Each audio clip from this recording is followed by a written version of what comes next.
Since I was a child, I just couldn't stand still. I just needed new input every day. When I see a problem, I just need to solve it.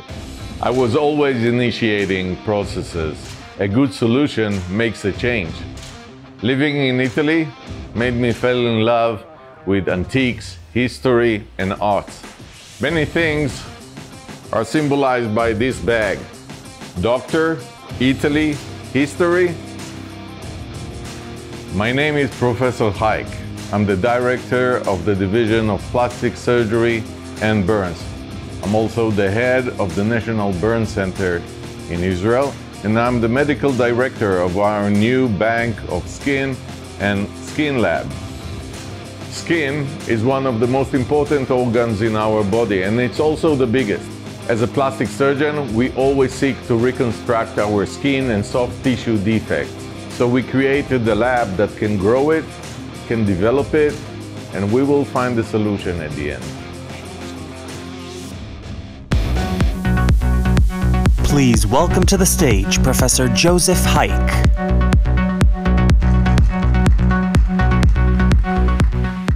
As a plastic surgeon, my real passion was always to treat and reconstruct burns. One of my dreams that I managed to realize was to build the first National Burn Center of Israel at the Sheba Medical Center. A few facts.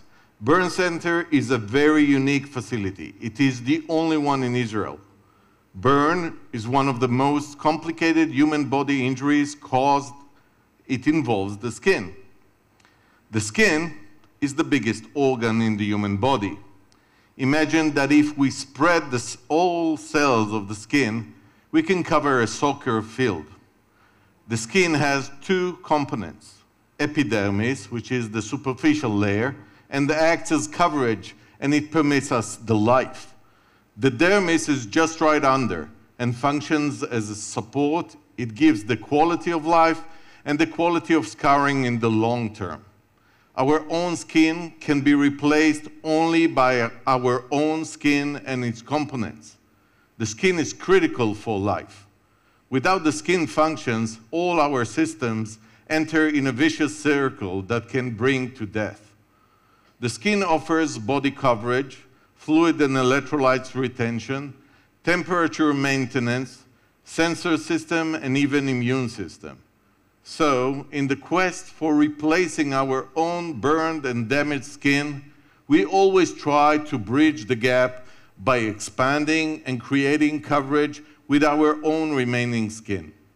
We knew that finding the skin from other resources are all temporary solutions. Burn prognosis is not favorable, and yet saving life is our first mission as medical doctors. To better understand the big picture, there is a score that tries to estimate the prognosis, where age plus percentage of burn should not exceed 100. Lately, we treated a 27-year-old veteran that had a challenging burn injury caused by fire, extending to 98% of his body. The only soles of his foot remained with normal skin. They are estimated as 2%. That means that we had to gap 98% burn with these 2%. And that means that he had a low chance to live, if at all. So let me take you on a journey trying to save patients' lives. Throughout the years, we tried to get temporary coverage from different animals. The first was a pig, then frogs, and even fish.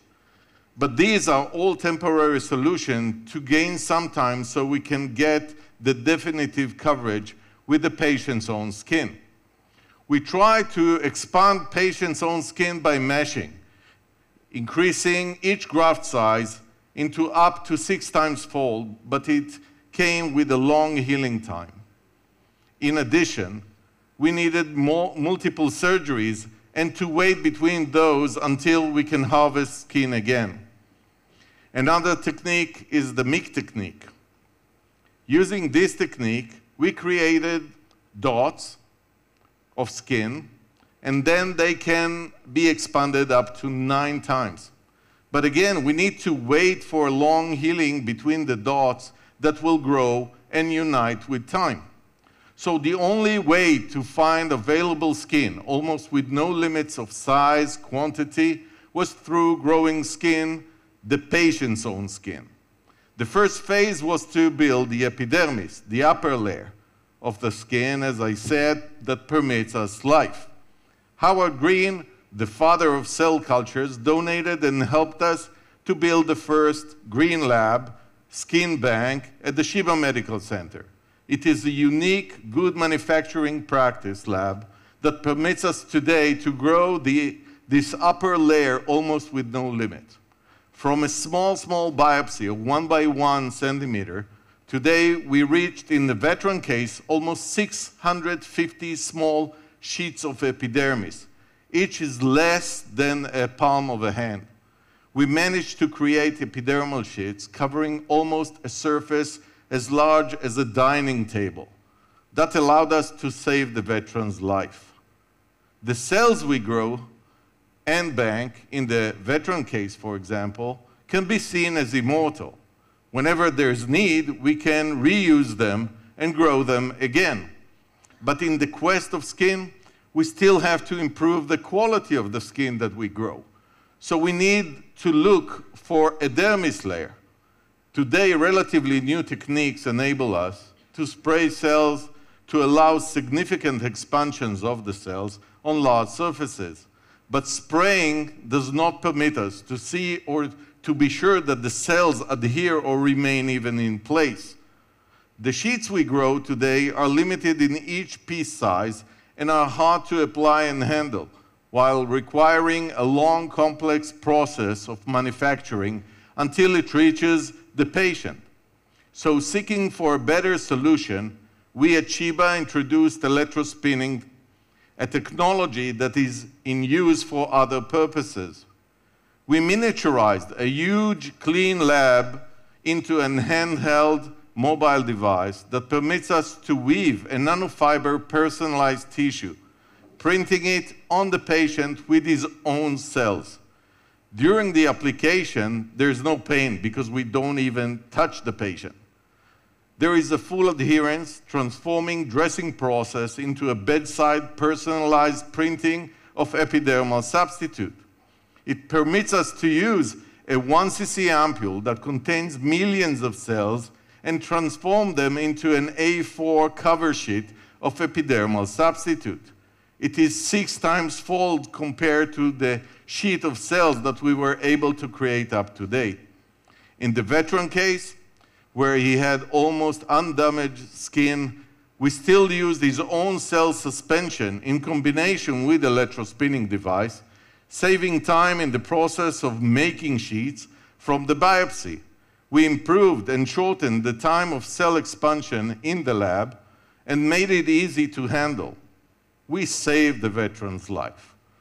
The electrospinning matrix mimics the patient's own skin dermis, and now the veteran is already in rehab. But the quest continues. We grow skin on chip, learning how skin behaves without even using animal experiments. We challenge immune concepts, trying to find universal skin. We even consider sending skin to International Space Station because we think we can grow skin even faster and better in space environment. We always look for new horizons in the development of skin and skin substitutes, applying existing knowledge and exploring the future. We continue to seek a new equation of saving lives and improving quality of life. Thank you.